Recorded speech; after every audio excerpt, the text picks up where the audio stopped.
Olá, olá. Oi, Samantha.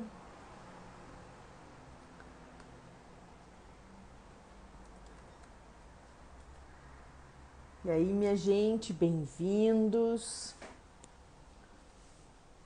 Tudo tranquilo com vocês numa sexta-feira à noite? Primeira live sexta-feira à noite. Tudo tranquilo com vocês?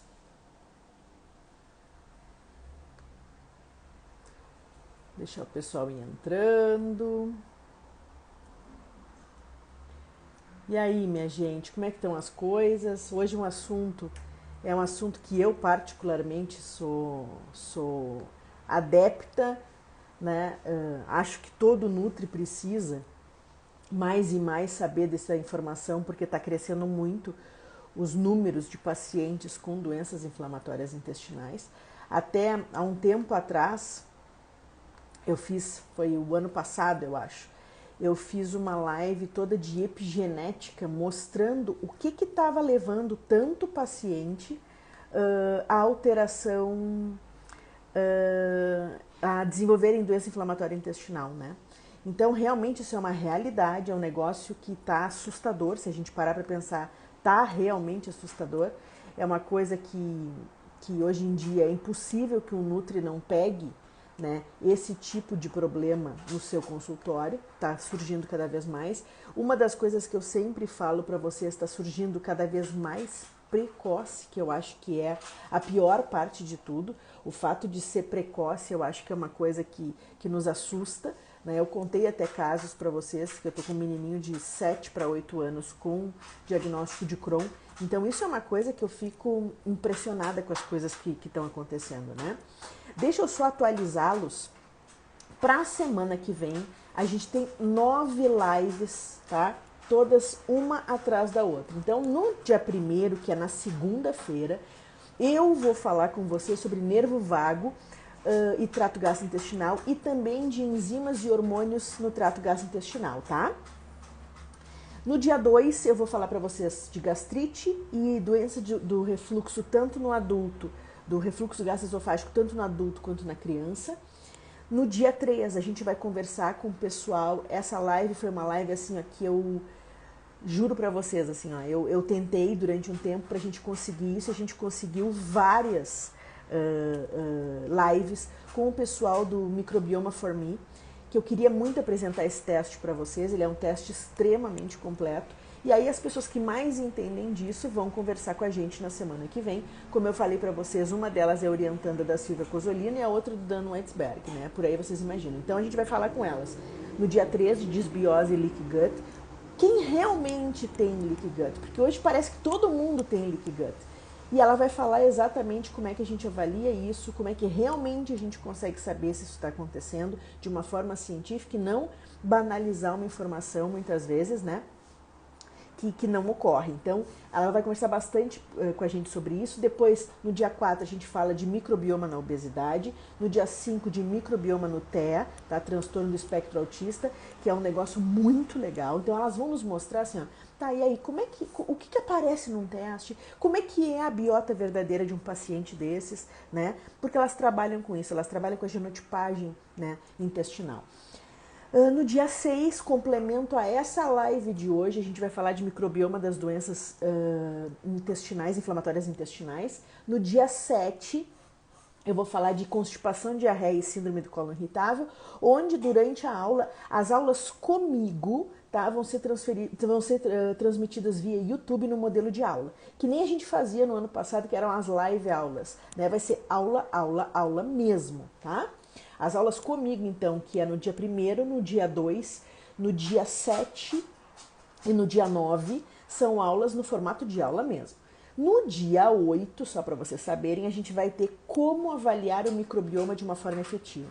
Aí a gente vai apresentar para vocês como fazer uma avaliação e junto com isso como é que se faz o teste, o que aparece no teste, que teste que é esse, o que ele te sugere, o que ele não te sugere, tudo, porque essa é uma ferramenta relativamente nova que a maioria dos nutricionistas nem conhecem, né? Então a gente vai apresentar para vocês no dia 8, depois eu posso colocar no Telegram essas datas para vocês se organizarem, tá?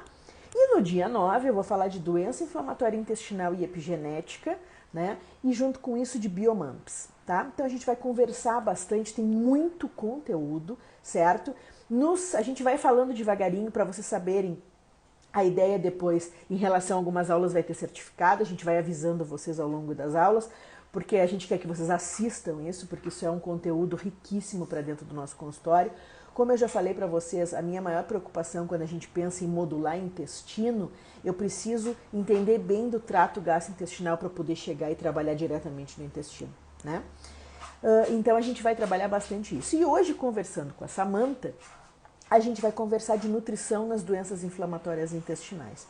Então, como eu disse para vocês, está crescendo demais, tem artigos mostrando muito isso, né? E cada vez mais precoce. Lembram que até quem quiser eu posso colocar isso no nosso grupo do Telegram, eu posso colocar algumas lives, como por exemplo a live que eu fiz falando com o paciente, não sei se vocês lembram, que era conversando com o paciente para a gente entender como é que é o dia a dia. Então hoje a gente vai tentar passar um pouco de informação para vocês em relação às doenças inflamatórias intestinais e lembrando que eu tenho retocolite ulcerativa e a Samantha tem doença de Crohn. Então isso ajuda vocês a entenderem um pouco melhor o dia a dia de um paciente, porque a gente tende a passar essa informação de uma forma mais detalhada, né, por a gente viver isso, né, nos nossos dias. Então deixa eu chamar a Samantha aqui com a gente para ela entrar. Né, a primeira live dela. Quem não assistiu no nosso Telegram tá lá disponível. Olá, bem-vinda novamente. Obrigada, boa Tudo noite. Tranquilo? Boa noite, boa noite. Muito feliz com essa live de hoje, que a gente vai poder falar um pouco, né, do que é a realidade de um paciente com doença inflamatória intestinal. Né, as pessoas, Exato, eu digo isso, né? E eu acho que tu pode concordar comigo, o pessoal não tem noção o quanto que é... Eu não sei se eu posso usar a palavra complicado, mas o quanto que isso atrapalha, dependendo quando a gente não está muito legal, o quanto que isso dá uma desestabilizada. E eu vejo vários pacientes com muito problema emocional justamente por causa disso, né? Eu na nossa live anterior eu estava em remissão.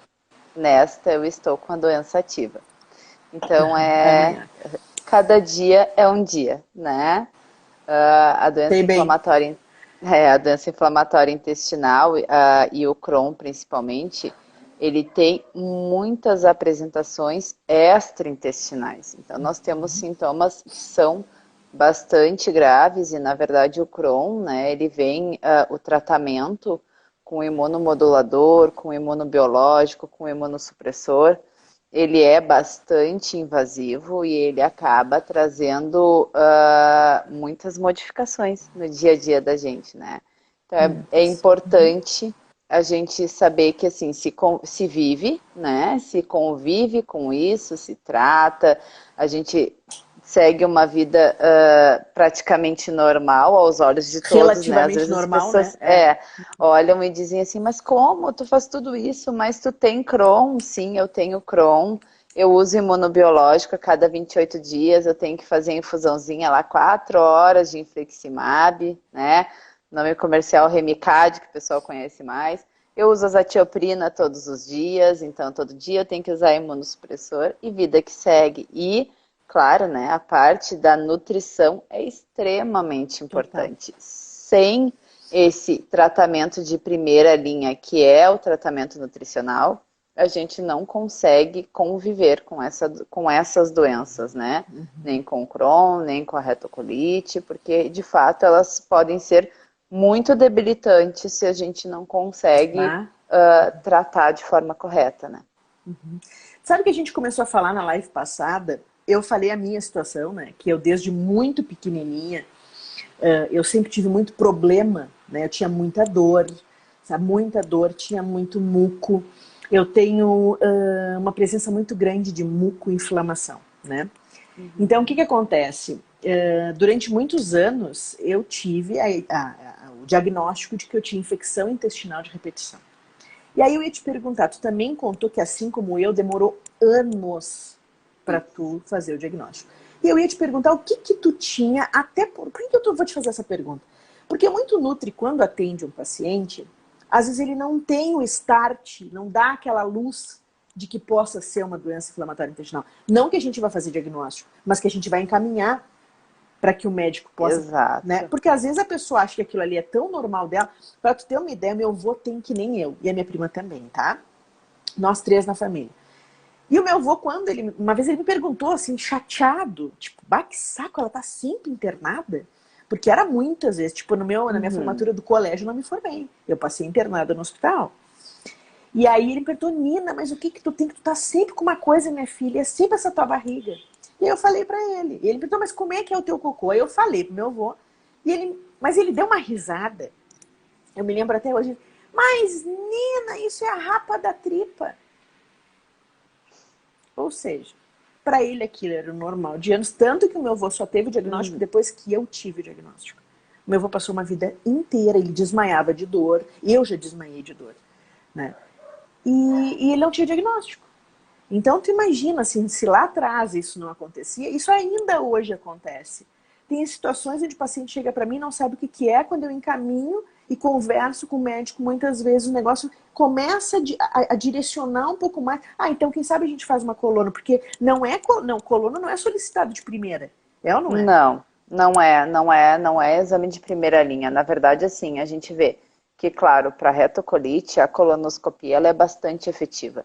E o que a gente percebe que ela só é facilmente diagnosticada quando ela é fistulizante. Então, rapidinho diagnostica. Quando não é, né, segue o exemplo do Crohn, que ele é da boca ao ânus e órgãos adjacentes e tem sintomas extraintestinais muito graves, né? Então, a gente pode ter uveíte de repetição, que é bastante grave. A gente tem síndromes associadas. Então, assim, eu brinco que eu sou uma caixinha de surpresa em função da falta de diagnóstico. A primeira doença... até por hipocondríaca. Sim, de tudo. Não, já me deram Valium para tomar, que o meu problema era... eu tinha 30 episódios de diarreia, porque eu precisava de Valium. Com sangue, né? Eu tinha diarreia com sangue, com muco, e eu tive esteatorreia junto, né? Então foi bem grave, assim. E aí o diagnóstico ele se confunde. Os primeiros sintomas mais graves que eu tive foi uma inflamação na vesícula. Eu não tive cálculo de vesícula, eu tive uma inflamação. E aí eles precisaram fazer uma colecistec de urgência para não se tornar uma pancreatite, não ter que remover colédoco e tal. Então foi bastante urgente. E aí, claro, ao longo da vida eu sempre fui uma criança problemática, porque eu era PLV, uma PLV tardio, né, que foi descoberta aos 4 anos, porque foram sintomas que começaram mais graves. Eu tinha crises de vômito, eu vomitava 12, 15 vezes. E aí a minha mãe desistia de tentar me reidratar, reidratação oral, e levava para o hospital, né? Então, essas coisas foram, ao longo da vida, se encaminhando para falsos diagnósticos, né? Porque são sintomas difíceis da gente conseguir identificar de uma forma única e definir, não, esse paciente tem Crohn. E aí eu tinha muitas aftas, né? Eu tinha lesões na cavidade oral de repetição, lesões oculares, e aí com o tempo foram se tornando lesões de pele, aí veio a rosácea, que também é uma doença autoimune. Logo à frente o vitiligo, que também é uma doença autoimune, aí utilizei tacrolimo, ainda utilizo. E ao longo da vida e aí até fechar o diagnóstico de Crohn com uma enterorressonância. Porque com a colono e a endoscopia não fechava. Não, porque eu tinha, todas as biópsias vinham, né, com um processo inflamatório sistêmico que não havia possibilidade de fechar um diagnóstico. E aí, uma enterorressonância é um exame bem chato de se fazer, ele é um exame complicado de se fazer. Para quem não conhece o procedimento, a gente tem que utilizar manitol, que é extremamente laxativo, e tu tem que segurar o manitol sem evacuar por 40 minutos, 1 hora, para ver trânsito intestinal. Então, é bem complicado, né? E aí, com a enterorressonância, sim, fecharam o diagnóstico, né, com lesões já bastante importantes no estômago, com pangastrite enantematosa bem grave, com sangramento, enfim. E aí isso foi se direcionando, fechou o diagnóstico. E o início do tratamento eu fiz com mesalazina, com Mesacol MMX. Eu até hoje uso mesalazina. E a mesalazina... O que que aconteceu com a mesalazina? Ela foi muito boa por 90 dias. E aí eu retornei com os episódios de diarreia e tive uma derivação.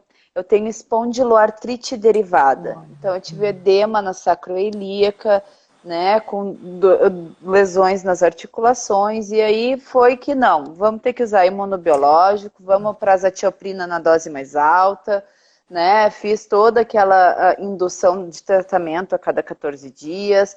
Então, isso, para a gente falar um pouquinho do contexto do tratamento, tudo isso é muito complicado, porque na verdade, hoje, com conhecimento, né, de causa, a gente sabe o quanto a gente consegue colocar um paciente em remissão utilizando um imunomodulador. Eu falo o nome comercial porque é o único que a gente tem, Modulem, né? Então, se eu faço uma dieta, um Food Maps com 25% de dieta VO e o restante com um imunomodulador, eu consigo colocar paciente em remissão. Fica super bem, né? Então, a gente precisa conhecer o mecanismo. Ok, quando eu iniciei o meu tratamento, eu não tinha conhecimento desse mecanismo e também não me foi, não foi utilizado, porque à época o gastro ele achou que a condição era bastante grave. Hoje eu tenho 1,65 m, eu peso 58, 59 quilos, eu cheguei a 51 quilos. E ele disse, não tem mais como, né? Já tem um índice de massa corporal para desnutrição e, de fato, meus exames bioquímicos eram todos muito ruins. A gente vai falar um pouquinho sobre marcadores bioquímicos. A gente tem deficiência de vitamina B12, de D, de cálcio, de magnésio, de potássio, de tudo que é possível, né? Então, a gente encontra uma disfunção bem importante no paciente, a gente precisa repor, né? E aí, naquele momento, a utilização de todas as possibilidades medicamentosas foram, né, utilizadas, fiz tratamento de indução a cada 14 dias e entrei em remissão em torno de 90 dias de tratamento com um imunobiológico. E aí ele foi muito bom, eu uso ele há 3 anos, o mesmo, né, o infliximab. Ele foi muito bom e efetivo, fazia a cada 60 dias, então pensem vocês numa rotina de dia normal, a cada 60 dias eu parava um turno para fazer, né, o imunobiológico, e depois que a gente faz o imunobiológico, principalmente eu que sou alérgica, né, ao imunobiológico, então eu tenho que fazer preparo, e eu sou alérgica ao preparo, eu sou alérgica à hidrocortisona também. Então o meu preparo eu acabo fazendo com uma medicação que eles me diziam, boa noite Cinderela, vai dormir o dia inteiro. Então aquilo é desgastante. Mas durou por pouco tempo, e aí a gente começou a baixar a periodicidade, então voltou a doença ativa, fiquei em 42 dias, e hoje eu faço em 28, que é a otimização possível. Me mantenho bem, tenho picos de remissão, às vezes estou em remissão endoscópica, então em remissão endoscópica eu tô, meu intestino ele se apresenta todo cicatrizado, tá ótimo, o estômago ainda não, eu ainda tenho os meus bichinhos que moram comigo, né? Então, quem vai trabalhar nessa área, né, e eu acho que todo nutricionista precisa conhecer, saber, tem que saber. A gente vai ter um paciente que vai conviver uma vida inteira com H. pylori, que vai positivar uma vida inteira. A gente tem um paciente que vai conviver uma vida inteira com Clostridium difficile no intestino entre altíssimo e indeterminado, ele nunca vai embora, né? Eu já fiz vancomicina e todos moram comigo nesse corpinho aqui muito bem, né? Então, é uma realidade que, assim, de restrição alimentar. E uma das coisas, Carol, que eu acho muito importante a gente saber, que principalmente na doença inflamatória intestinal, não existe um único caminho. Cada paciente, ele é extremamente único. E não é igual em todos, né? Isso. Então, pode funcionar muito bem eu fazer uma dieta de food map, né, onde eu tenho menos alimentos fermentativos, onde o meu paciente não vai consumir por um período, né, porque a gente tem que cuidar também para não desnutrir esse paciente, então é um período que ele não vai consumir, então, monossacarídeo, disacarídeo, a gente vai tirar lactose. Alguns momentos a gente vai precisar abrir mão de utilizar, né, não utilizar glúten, então, assim, as coisas, os frutoligosacarídeos, né, então a gente tem que saber que às vezes funciona. Mas vai ter pacientes que eu vou dizer assim, ó, tá permitido consumir ovo, peito de frango. e o paciente faz diarreia osmótica com aquilo. É muito individual, né? É muito individual. O que na minha prática eu tenho usado muito, tá? A metodologia de anamnese, ela não funciona com recordatório 24 horas, a gente acaba esquecendo, então eu uso muito diário alimentar. Diário alimentar. E esse diário, ele vem munido de informações de como eu passei o meu dia. Então, eu consumi esse alimento, dessa refeição até a próxima, quais foram os sinais e sintomas, né? Porque é o paciente que vai nos dar a informação de como a gente monta a estratégia. Não adianta pensar que a gente consegue montar uma estratégia única, nunca. De jeito nenhum. Eu sempre digo que as pessoas às vezes perguntam se todo paciente Crohn é igual e se todo paciente com retocolite é igual. Não. Eu não sou igual sempre. Tem épocas que eu estou maravilhosamente bem. Maravilhosamente bem. Me mantendo bem com o mínimo de medicação. Daqui a pouco eu preciso usar tudo. Então, isso é uma coisa assim, ó, que eu sempre digo, a gente não pode esperar que os pacientes sejam iguais, e isso, na minha opinião, é uma das coisas que mais atrasa o diagnóstico. Justamente por não ser igual. Esse problema que tu falou de intestino, eu já fiz ao total até hoje umas 5 colonos. Até o ano passado eu ia fazer minha primeira êntero e não consegui fazer por causa que veio esse problema de Covid, com o nenê pequeno, não vai rolar. Não vou fazer. Né? Então é uma coisa que eu tô ainda esperando. Tô bem, eu digo assim, tô bem porque eu não tive nenhuma crise absurda. Esses tempos no verão, agora, no final do ano, foi que eu tive uma ruinzinha, mas tô indo bem. Nenhuma bateu a minha crise de 2017, de março de 2017. Ali eu te juro por Deus que eu achei que eu não ia sair da crise. Eu achei que eu não ia sair. Tu deve ter sentido isso algumas vezes também. Nessa vez, eu achei que eu não ia sair da crise. Né? E as pessoas às vezes acham que o que as pessoas mais se impressionam é como é que a gente consegue levar uma vida normal. É que eu digo o normal, porque a gente acaba... Eu sou É o muitos anos nosso de novo normal, né, Carol? Pós-diagnóstico. A gente está vivendo um novo normal com pandemia, que se fala muito, né? E a gente tem um novo normal pós-diagnóstico, mas de fato, como tu falou bem no início ali, a gente tem que ter uma equipe multidisciplinar. Porque sim, né? É muito difícil, as pessoas chegam para nós muitas vezes como último método. Eu tenho algumas pessoas que buscam, né, e principalmente da materno-infantil, porque o paciente está cheio de sintomas, e é leaky gut, é disbiose, é tudo, é síndrome do intestino irritável, é tudo. E aquele paciente, ele vai definhando, ele vai perdendo as suas forças até de buscar algo que possa ser um diagnóstico verdadeiro. Então é muito complicado e a gente tem que saber, né? Tu acabou de falar uma coisa muito perfeita. Eu tenho épocas que eu digo, eu tô muito síndrome de colo irritável agora. Tem épocas que eu consigo ver direitinho. Por isso que eu falo assim, o quanto que a gente tem que ter noção do todo, do tipo de sintoma, sabe, das complicações extraintestinais. Depois eu vou colocar para vocês 2 slides lá no grupo do Telegram de complicações extraintestinais para vocês terem ideia. Eu tenho sacroielite, ninguém descobria o que era. Ninguém. Achavam que era do meu acidente, de um acidente que eu quebrei o fêmur e a bacia. E não era. Né? E não era, e foi uma coisa que demorou para vir. Por isso que eu acho que a gente, através... É o que eu falo de investigação, de nutrição investigativa. Muitas vezes investigando a sintomatologia, juntando as coisas, daqui a pouco começa a funilar para uma doença inflamatória intestinal, que às vezes ninguém está pensando, o que é impressionante, né? E o nosso exame físico, ele é muito falho, Carol. Né? A gente fala exame físico e faz antropometria. Essa é a verdade. Total. A gente vai lá, pesa, mede, faz dobra, circunferência, uma dipometria, tá pronto. O papá não existe mais, é ou não é? Não existe mais. Não existe. O olhar como estão as áreas de mucosa, se essa pessoa está desidratada, se está bem hidratada, se existe edema, qual é o edema, o nível de edema que essa pessoa está. Se a gente tem, né, córneas bem hidratadas, se a gente tem um cabelo com uma viscosidade normal, unhas com viscosidade, com uma aparência normal.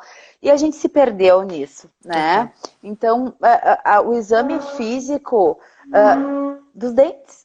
Paciente com Crohn tem vários problemas dentários. A gente vive uma assim, para manter dentinhos bonitinhos É um processo muito difícil. Então, assim, essas coisas a gente falha, a gente peca. Na verdade, eu sinto que a gente acaba programando algo e executando aquilo de forma muito automática. Então, meu paciente vai entrar, eu vou perguntar isso, eu vou fazer esses e esses, é o histórico de saúde, é o histórico de pregresso, é o histórico da família, eu vou pegar os exames bioquímicos que já tem, eu vou fazer uma antropometria, tchau e bênção, né? E tá tudo pronto. Então, isso tá errado.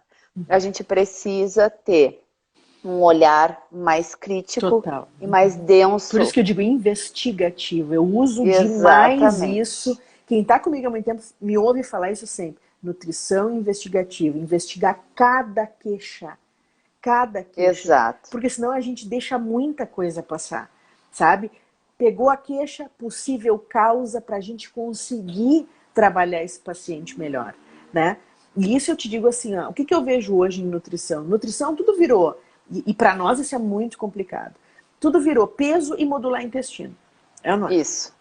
Só que o modular intestino, e é isso, eu vou te dizer isso, e agora talvez tu vá concordar comigo o meu desespero disso. Eu criei o curso TGI todo justamente pelo risco de fazer modulação no intestino que não tem condição de fazer isso. Foi Exatamente. exatamente por isso que eu criei esse curso. Esse curso tem 140 horas, é um absurdo, fisiologia de tudo, descendo. Por quê? Porque as pessoas não estão se dando conta que não adianta só modular intestino. Tem muita coisa acontecendo. Tu acabou de falar, pangastrite. Quantas pessoas que têm doença inflamatória intestinal têm pangastrite? A maioria. A maioria. A maioria. Sabe? E aí cai na mesma peneira, é desbiose intestinal e a gente vai modular. E aí acha que tudo resolve. Então, é muito complicado. E aí o que a gente percebe? A gente percebe que antes mesmo do diagnóstico, a gente dá o imunomodulador. A gente acha que vai resolver a vida da pessoa. E, na verdade, isso é extremamente prejudicial. Então, Crohn, a pessoa pode ter diarreia, mas ela também pode ter constipação.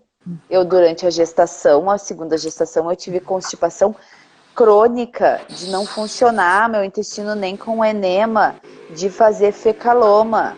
Grave, gravíssimo. Então, assim, não é diarreia. E nem toda diarreia é diagnóstico de doença inflamatória intestinal. Ai, que coisa. E nem toda diarreia se cura com um probiótico, e nem toda diarreia... É isso, né? Não é a mesma coisa para todo mundo. Então, a gente precisa saber. A gente não pode trabalhar com uma cepa achando que ela vai fazer o que a gente quer. Ela vai fazer o que ela é projetada para fazer, e diferente em cada organismo. Depende da fisiopatologia da doença. Mas por que tu acha que semana que vem eu pedi para o pessoal do Microbioma For Me vir conversar com a gente?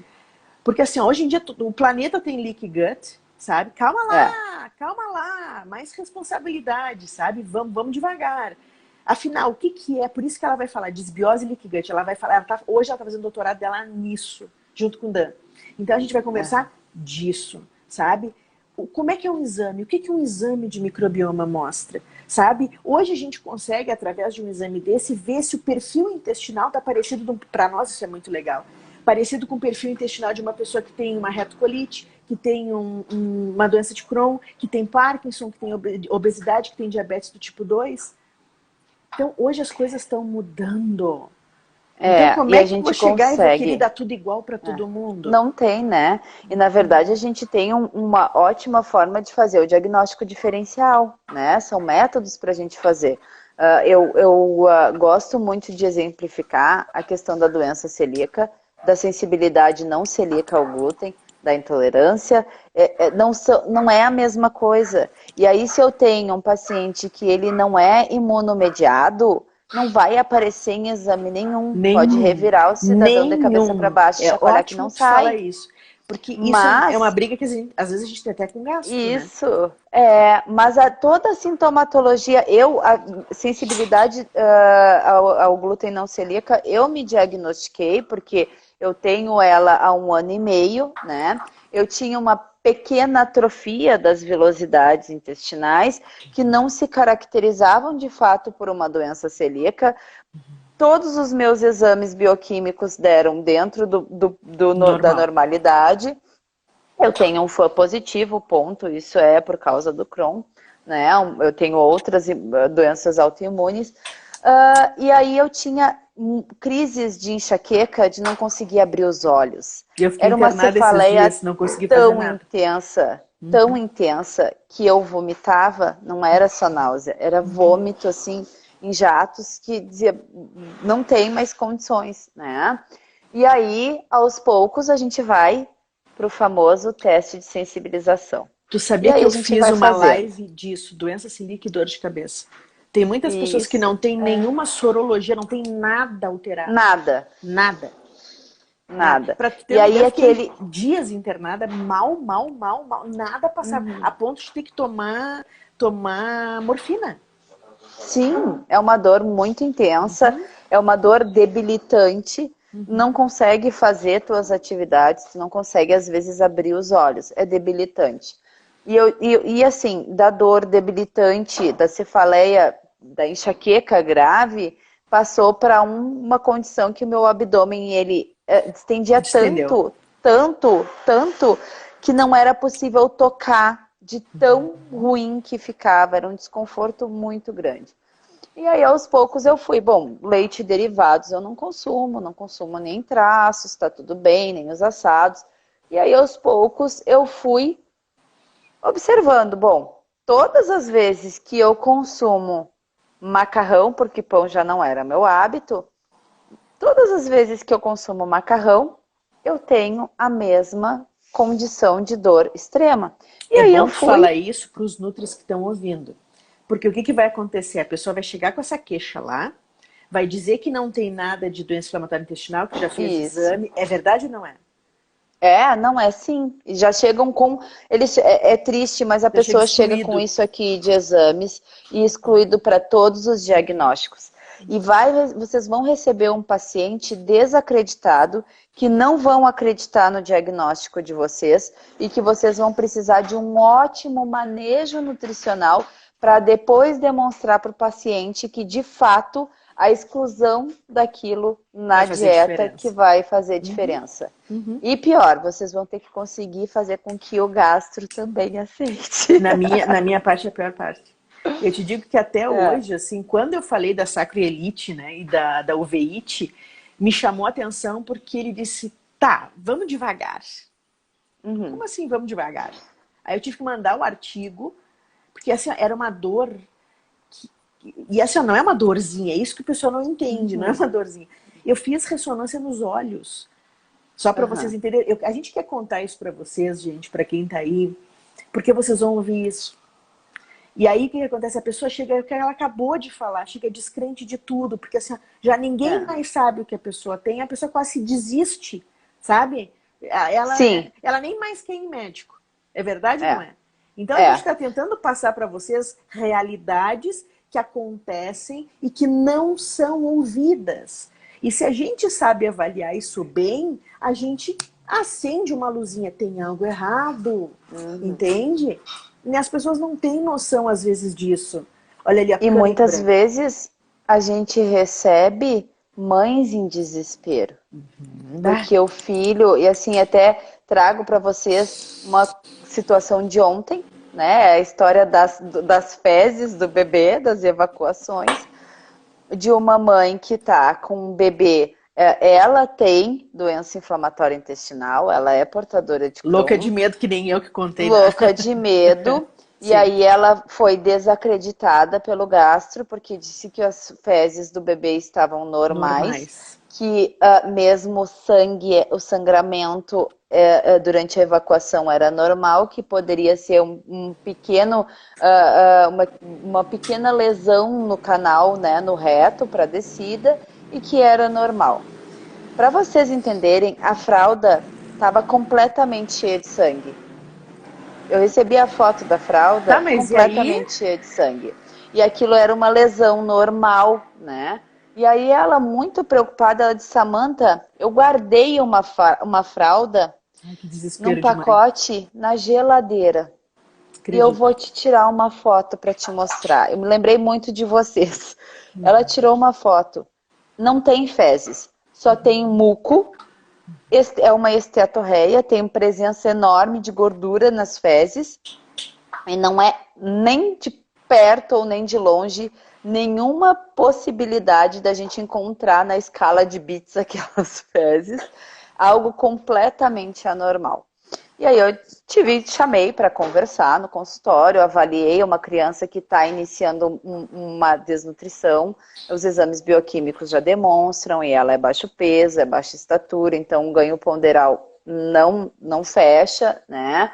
E a gente avalia a altura-alvo, né? É importante a gente saber o que é uma altura-alvo, a gente tem que avaliar isso para não também deixar a família em desespero, porque a Desespero, criança tá na não linha tá, de baixo, né? Mas a família toda é pequenininha, tem que fazer uma altura-alvo. Mas não é o caso dessa criança. E aí eu tive que pedir uma segunda opinião, eu indico profissionais que eu já conheço, que eu já trabalho, né? Alguns fazem parte da associação, da AGAD, então a gente faz uma indicação e pede uma segunda opinião, né? Porque precisa fechar diagnóstico. É uma criança que era diagnosticada PLV, que a mãe está em aleitamento materno exclusivo e que chora contando que não come nada e que realmente ela não come nada. Ela teve um emagrecimento extremamente importante, então uma mãe que eu trouxe para a gente começar a fazer a introdução de outros alimentos para que ela entenda que não precisa ser a base de leite e derivados, que dá para comer outros alimentos, mas super culposa, coitadinha, assim, eu tô fazendo isso com meu filho, né? Ah, que Então, judiaria. enquanto a gente acolhe e escuta de forma ativa e empática, e consegue montar um diagnóstico, ou pelo menos direcionar um diagnóstico. Isso que tu falou, eu te digo que eu acredito que essa é uma função muito do nutricionista às vezes, porque muitas vezes os pacientes chegam pra gente já num grau de estresse e por a gente ter às vezes uma consulta um pouquinho mais, um tempinho um pouquinho a mais, no momento que a gente resolve escutar e pesquisar, eu acho que um pai e uma mãe se sentem totalmente acolhidos, sabe? Por isso que eu insisto, e às vezes eu tenho certeza que muitos nutris se questionam por que a Carol bate tanto em doença inflamatória intestinal? É porque ela tem? Não, é porque está aumentando um absurdo. E o pessoal não está vendo. Muito. Sabe? E daqui a pouco, se a gente está treinado e se a gente está conhecendo o máximo de sintomatologia, daqui a pouco dá o estalo e ajuda essa pessoa. Porque às vezes ela passa de gastro em gastro, né?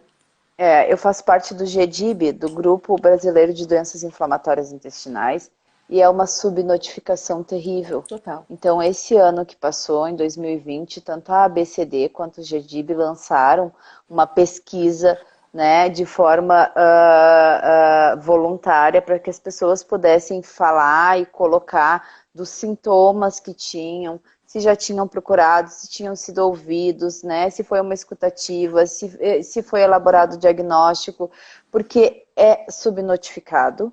As pessoas têm tudo menos doença inflamatória intestinal. Eu não estou aqui dizendo que todos têm, mas a gente tem que separar.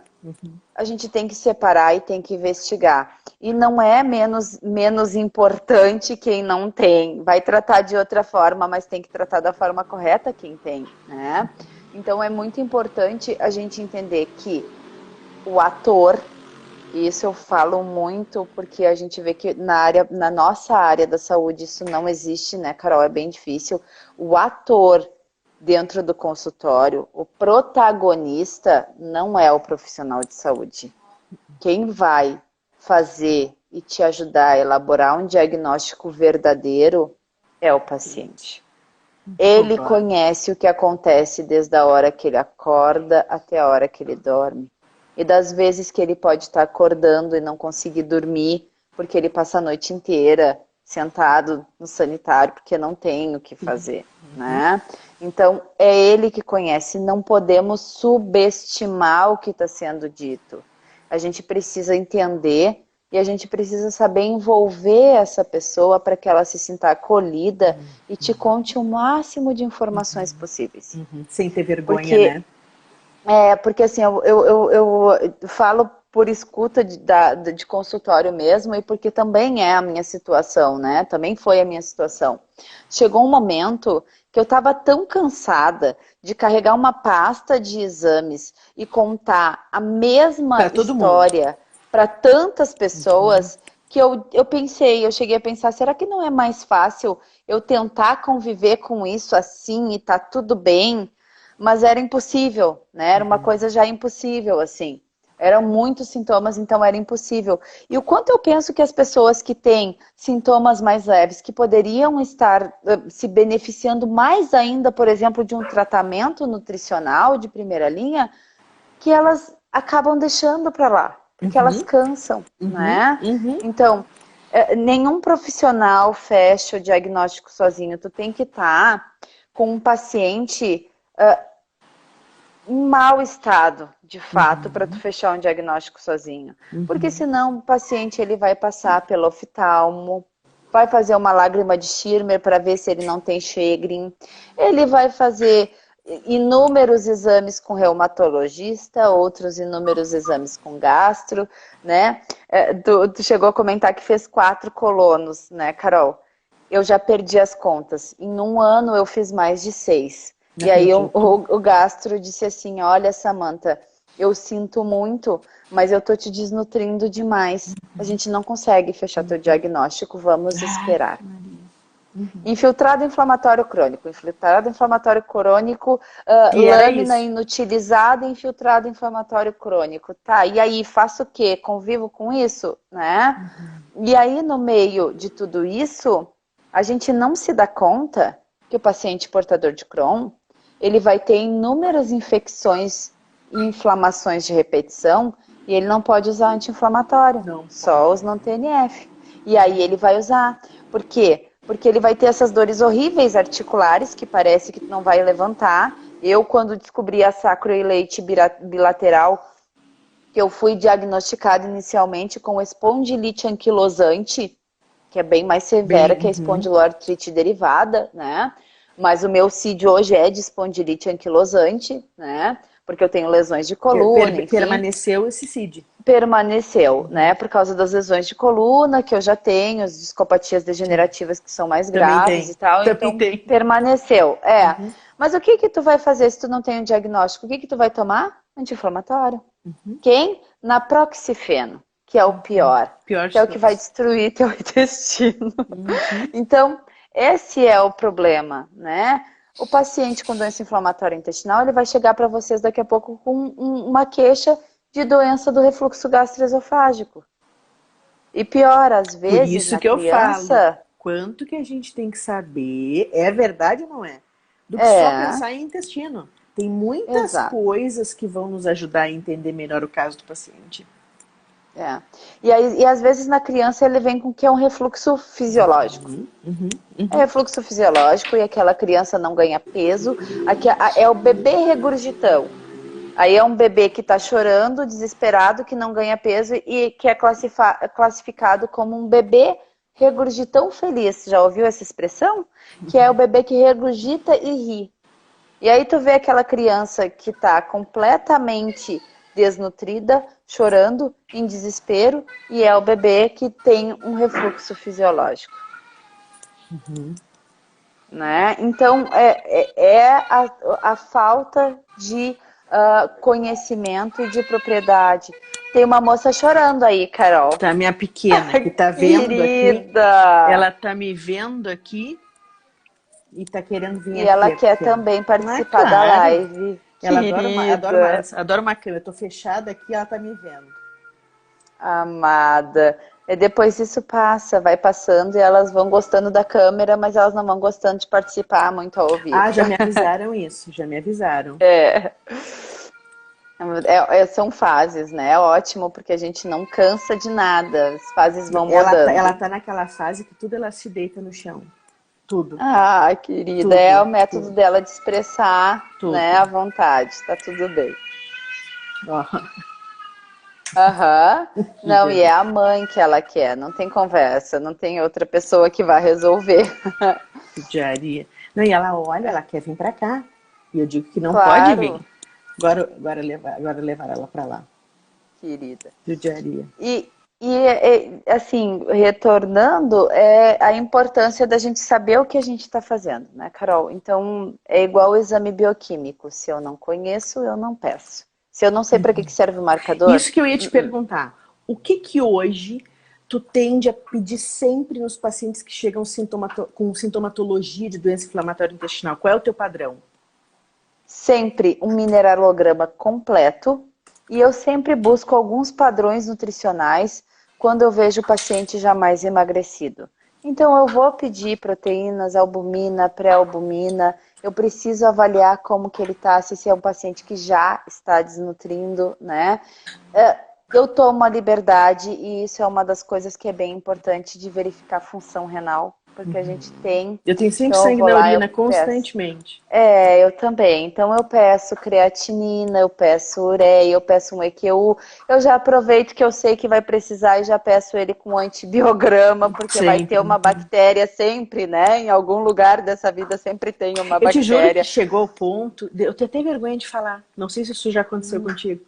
Às vezes eu tenho vergonha de chegar num médico que não me conhece e falar, porque o médico, nossa...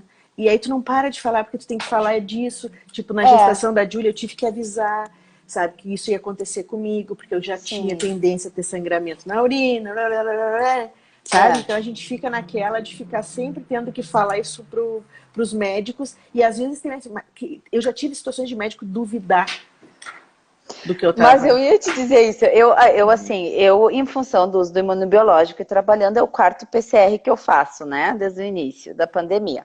E aí, porque eu tenho febre, porque assim, eu não cheguei até o final do diagnóstico, mas final do ano passado, eu fui diagnosticada com síndrome de Switch. Não conheço. A síndrome de Switch, isso, eu disse que depois de tudo eu fiquei doce, né, então tá bom, porque é Switch mesmo, então é doce, fiquei doce.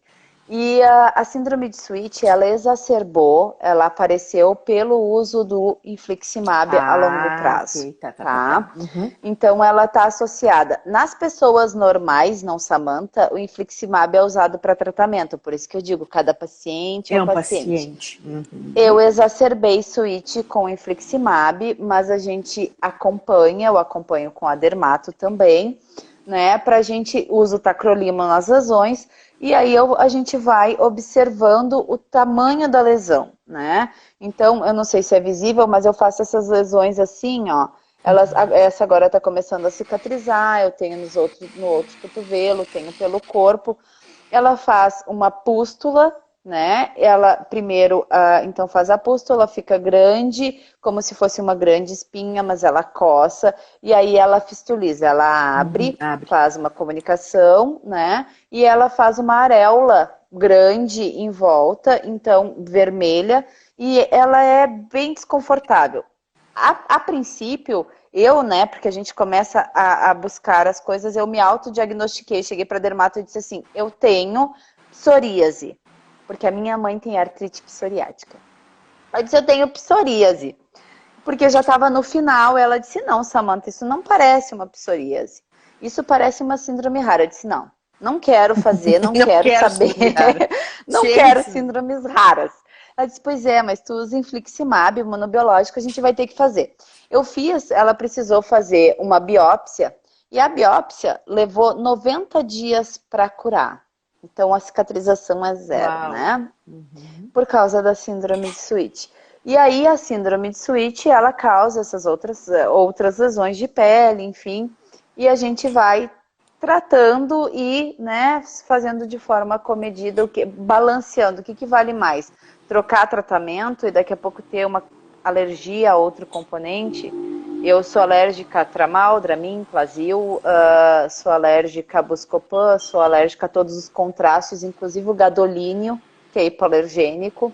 Sou alérgica à hidrocortisona, que é um antialérgico, né? Sou alérgica aos corticoides todos. As pessoas não têm noção quanto que o nosso corpo reage, né? Muito, é uma doença autoimune.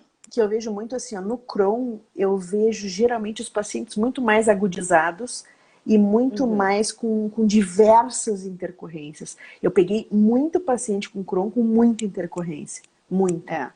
né? É que as manifestações extraintestinais, elas podem ser tão ou mais intensas do que as intestinais, Uhum, né? uhum. E quando a gente fala em manifestação gastrointestinal no Crohn, é muito importante lembrar que é da boca ao ânus. Porque as manifestações gastrointestinais, elas são muito mais graves no início da crise, normalmente na cavidade Na oral. cara de...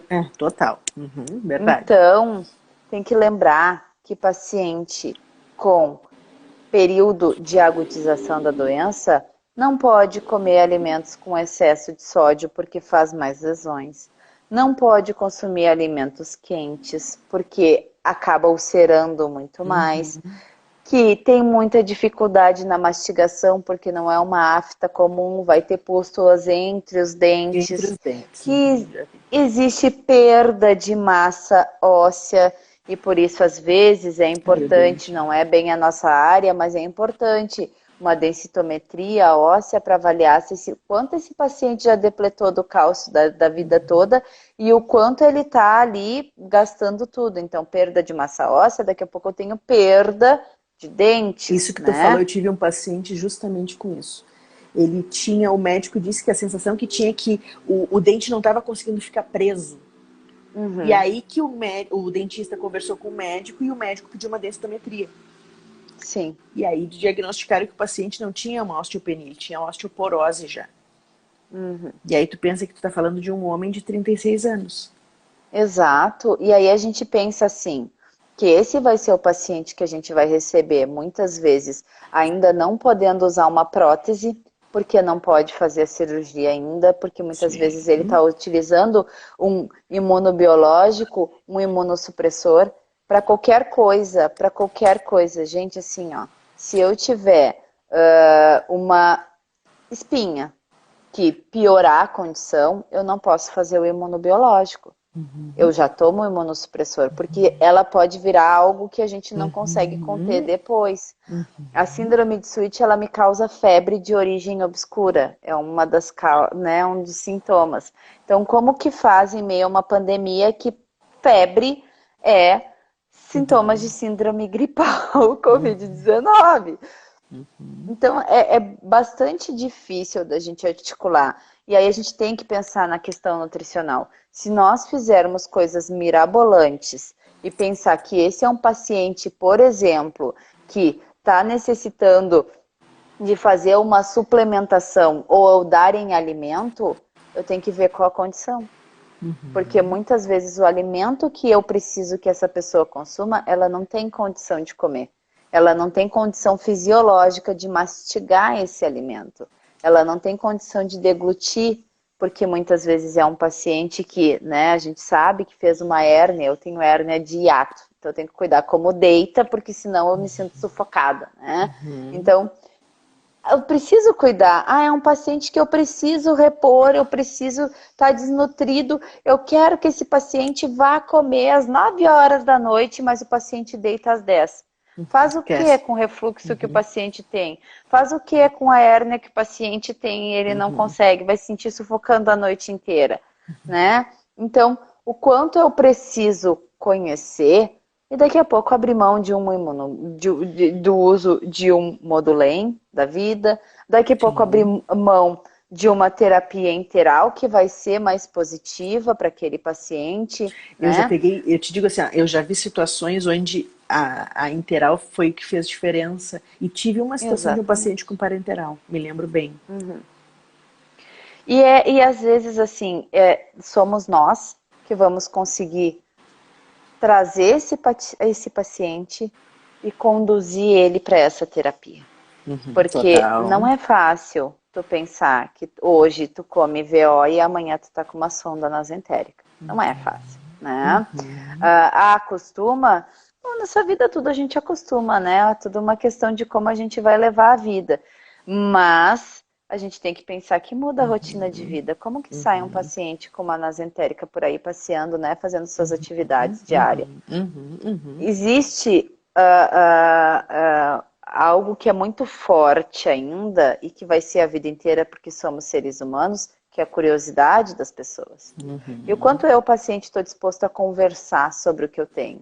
Né? Tem dias que eu digo, eu vou ser, agora não é o caso, porque vida social zero, né? Só trabalho em casa, casa e trabalho. Total. Mas tem dias que eu não tô afim de falar para todo mundo que tá naquele restaurante que a gente foi fazer um rap, que eu tenho doença inflamatória intestinal, que eu não posso comer nada de leite e derivados, que eu não posso comer nada que contenha glúten e que eu não vou comer porque pode ser um alimento que esteja contaminado com um micro-organismo que qualquer pessoa resolveria no mundo, mas o meu vai fazer um boom e vai quase me matar. Então eu não vou comer aquela salada que é crua, né? Então isso é a condução, do quanto a gente consegue entender o que está passando com aquele paciente. E sabe o que eu acho que é importante para os nutris entenderem?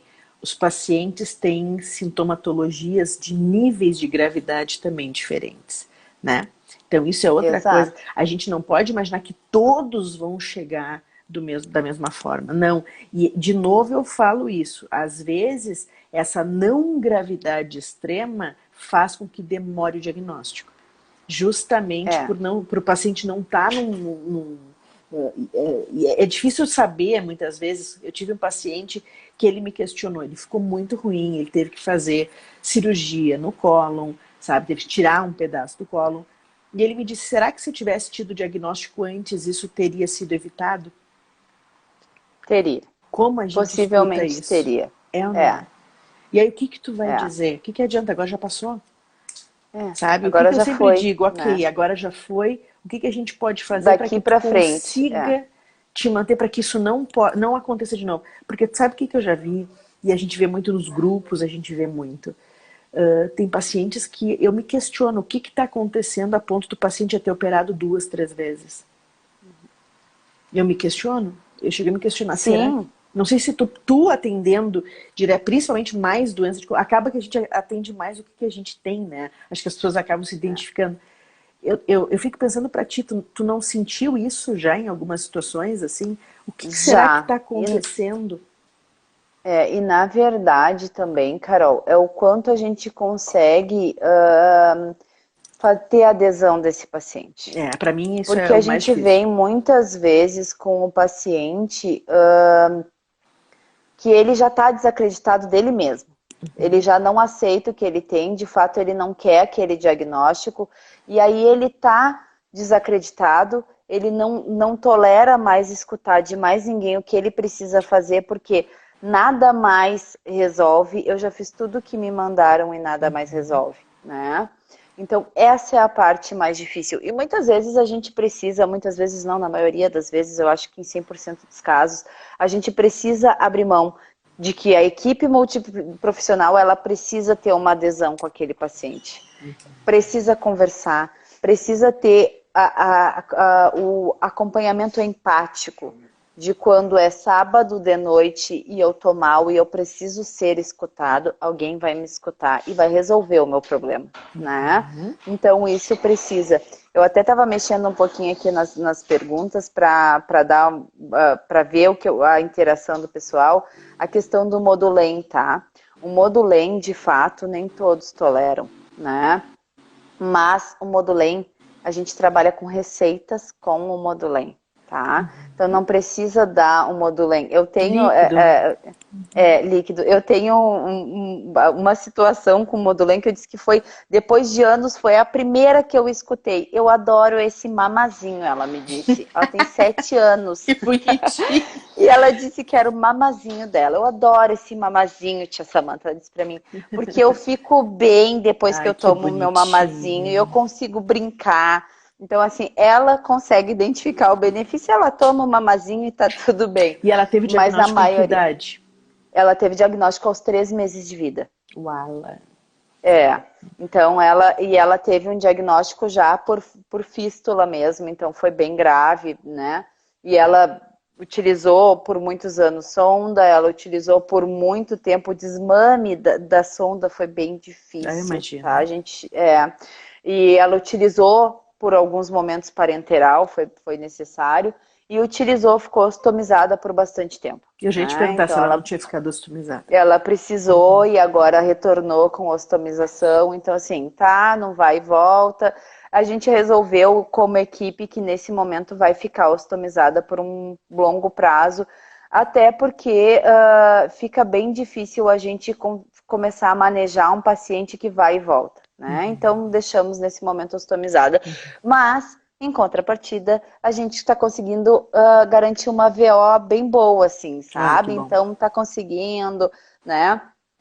Mas o Modulem nem todos aceitam, né? Nem todos conseguem utilizar. Eu uso muito em preparações, muito, muito mesmo. Porque cansa, né? Até porque tu não vai tomar por um período curto, né?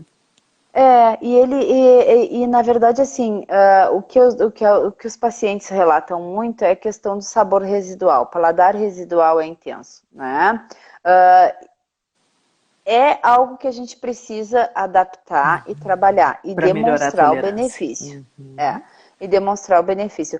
Qual é o maior problema que a gente tem hoje com o Modulem? Custo, né?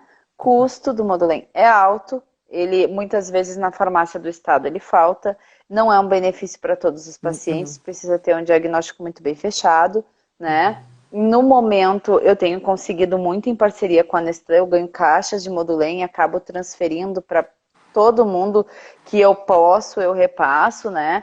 Então, a gente acaba se ajudando, se organizando, recebendo, né? E ajudando os pacientes. Porque muitas vezes eu escuto da Nestlé.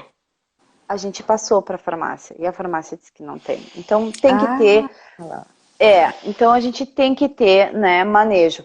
E, claro, sem sombra de dúvida, se o paciente ele não consegue uma boa adesão com essa dieta, a gente tem outras. Não existe só um Modulem. A gente tem outras dietas que podem ser utilizadas, que não têm o mesmo benefício, que não tem estudos que demonstram que vai colocar o paciente em remissão, mas que entre nenhum benefício e algum benefício me basta. Né? Esse é o pensamento. Sem sombra de dúvida, sem sombra de dúvida. Tu estava falando antes dos exames, e nos pacientes com retocolite, tem alguns exames específicos que tu também pede? Na verdade, os mesmos, Carol. Na verdade, eu peço bioquímico completo. Tudo que eu puder revirar o paciente de perna para cima, eu vou revirar. Porque todo paciente portador de doença inflamatória intestinal é uma caixinha de surpresa. É o que eu falo sempre. E às vezes a gente olha aquele paciente, né, estilo Samantha, que leva uma vida tranquila, que faz pilates, que atende, que está sempre na correria, que está finalizando o mestrado e pensa assim, não pode, tá tudo bem com essa pessoa.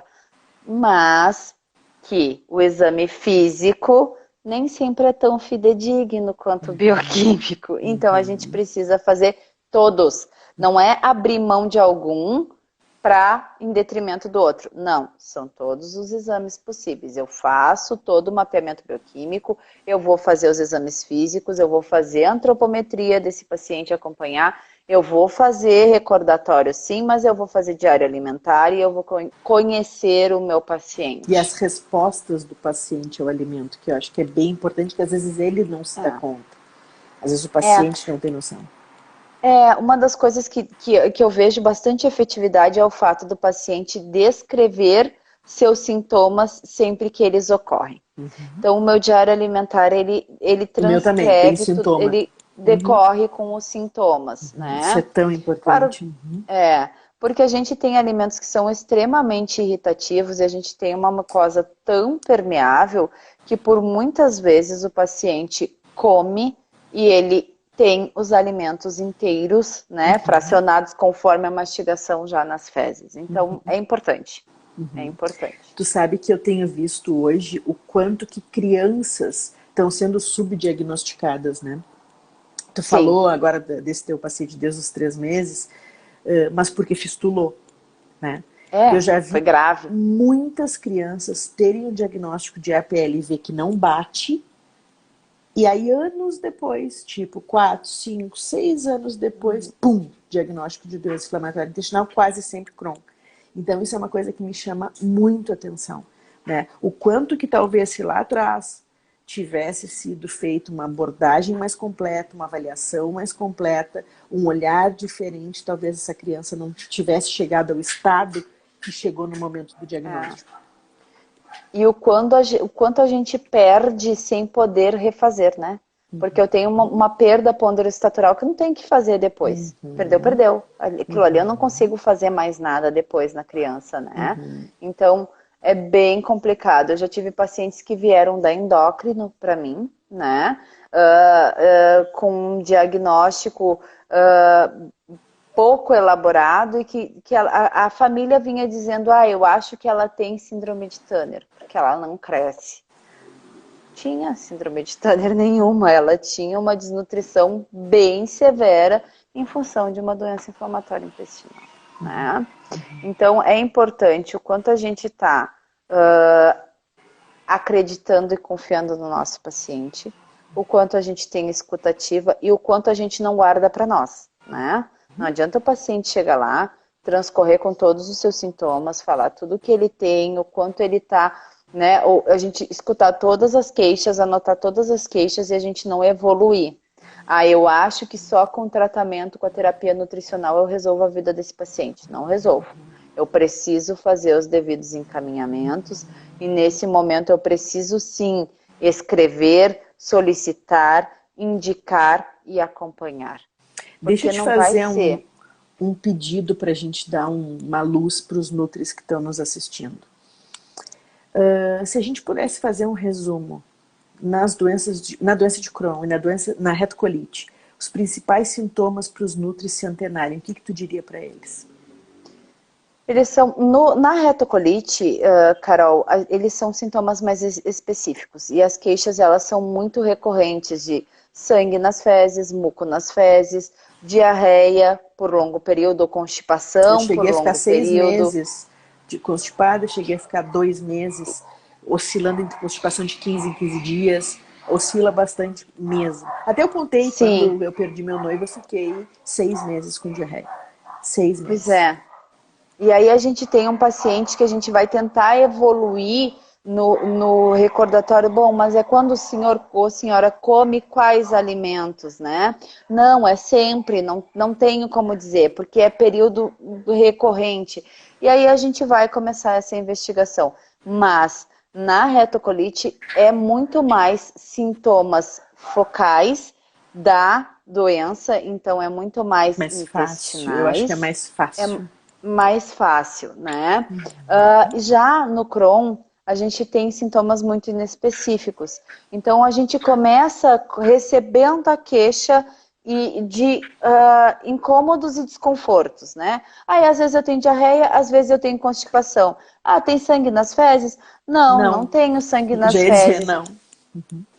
Tem muco? Aí eles vão te perguntar o que é isso, né? Aí a gente fala, aquilo que parece uma clarinha de ovo, às vezes quando vai limpar no papel, como é que funciona? Quando vai se limpar, não sente que o papel fica escorregadio, porque a gente tem que dizer como que é.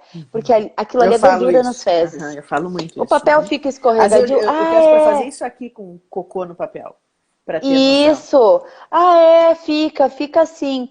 E quando vai se limpar, suja o papel ou não suja o papel? Como é que fica? Então a gente tem que trazer isso. E quando faz cocô, olha no vaso, como é que fica? Como é que tá lá? É bem formado, é visível, tá boiando, tá para baixo, qual é a cor, né? Então isso a gente já começa. Aí, bom, a gente começa a fechar, a entender o que acontece da parte gastrointestinal. Aí a gente começa a evoluir, tá? Mas desde a infância, assim, quando é paciente já mais adulto, a gente questiona. Desde a infância, não lembra de ter muita azia, de ter dor, ou sentir que o peito tá apertando, porque às vezes a pessoa não tem o diagnóstico de doença do refluxo gastroesofágico, ela nem sabe o que é aquilo. Ela vive uma vida inteira com aquilo ali e para ela aquilo é fisiológico, né? Então a gente começa a elaborar e trazer para essa pessoa o que é extraintestinal, às vezes, que ela não se dá conta. E como é que é a sua visão? É boa. E é sempre boa? E o senhor não tem, a senhora não tem coceira muito nos olhos e quando coça fica umas veinhas vermelhas. Eu escuto muito, fica, mas é porque depois que eu tomei banho quente acontece isso. Então, sempre a pessoa, ela já teve aquilo, ela convive com aquilo, mas ela não sabe que faz parte. Então, a gente começa, né? Mas a Até senhora para já ela aceitar o precisou. diagnóstico também, às vezes, né? Exatamente. Para ela entender que é multifatorial. Porque, na verdade, ela passou uma vida inteira. Quando ela teve alguma questão ocular, ela foi no oftalmo. E o oftalmo nunca falou que poderia ser outro diagnóstico. Nunca. Então, ela acredita naquilo. Quando ela teve aftas de repetição, ela foi no odonto. E aí ela descobriu que ela estava com uma gengivite, porque é comum que ela estava com uma gengivite. E aí ela fez um Era tratamento, aquilo gengivite. melhorou, era Era gengivite. gengivite. E aí as coisas não vão fechando no mapa Dói a mental porque estão articulação, e aí não separadas. sabe o que que é, Isso. tá sempre E doendo, aí né? a gente precisa juntar a teia do mapa mental dessa pessoa para que ela entenda que todos os pontos, eles fazem parte de uma única patologia. E que ela tem um tratamento que pode amenizar de forma drástica todos esses pontos. E ela ter uma qualidade de vida. Então, se fosse falar nos pontos chaves para a retocolite, a gente tem que conhecer exatamente os sintomas intestinais. Porque com eles a gente já pode ter um estalo do que pode ser. Crohn, a gente tem que saber que é multifatorial e que muitas vezes os sintomas extraintestinais eles são mais Estão agudos do que gritando mais. que os intestinais e que ele pode ter períodos de grande oscilação, onde eu fico muito bem, onde eu estou muito mal para morrer. Então a gente precisa saber que isso existe. Uhum. A Paula está perguntando, Crohn causa infecção urinária? Causa, na verdade, assim, o que acontece? A gente tendo uma baixa imunológica, a gente vai ter a doença autoimune, ela acaba descompensando, desorganizando, né, o nosso organismo, e aí a gente vai ter infecções de repetição. Por quê? Porque nós temos micro-organismos que, em tese, convivem com a gente. Hoje mesmo eu estava conversando isso com uma mãe, porque o menino, ele tem infecção urinária de repetição, ele é portador de Crohn, ele tem Crohn, né? E a urocultura dele veio com Escherichia coli. E ela me disse assim, mas Samantha, Escherichia coli normalmente não fica assim no nariz, no cabelo e tal. Eu disse, pode. Mas por que daí não acontece nada? Eu disse, porque ela mora ali. Quando ela cai lá no intestino, ou quando ela cai nos rins, ou quando ela cai na bexiga urinária, ela tá onde ela não devia. E aí, quando a gente tem doença autoimune, que a gente tem uma desordem imunológica, a gente tem um micro-organismo que ele aproveita a situação e multiplica de um montão e não tem ninguém que vá lá tratar e resolver aquilo ali. Então eu preciso fazer os tratamentos devidos, né? Então a gente precisa direcionar e precisa tratar. Tá? A questão desse menino é a terceira urocultura com antibiograma que ele tem, com presença de E. coli, e o gastropediatra disse que não precisa tratar, que tá tudo bem, porque é um micro-organismo oportunista que ele tem que conviver. Sim, mas nos locais que ele Até, tem que conviver. Não nos até ter outros locais. uma lesão renal, né? É, Até ele ter uma pielonefrite, eu uma fiz síndrome pielonefrite. nefrótica. Né? Então, para quê, né? É isso que a gente tem que pensar. Para quê, né? A gente Mas é não por isso que eu precisa te deixar o digo, paciente assim, chegar a esse ponto. e aí que eu te digo que nessas horas talvez esse olhar nosso, que eu acho que o Nutri, uma coisa que eu ouvi de um paciente que eu adorei, assim, a paciente me disse assim, nossa, Carol, eu estava indo no gastro, eu estava indo num procto, e parece que cada um só olhava isso e não olhava o resto. Aí eu reclamava de dor, que eu estava com muita dor nas articulações, principalmente dos ombros e do quadril, e aí ele me disse que eu teria que ir em outro médico. Essa falta de junção eu acho que é o grande problema. E eu acho que nessas horas, essa sintomatologia, a gente conhecendo de doença inflamatória intestinal, por isso que eu insisto que isso é uma coisa necessária do nutricionista. A gente precisa conseguir fazer talvez o que não esteja sendo feito.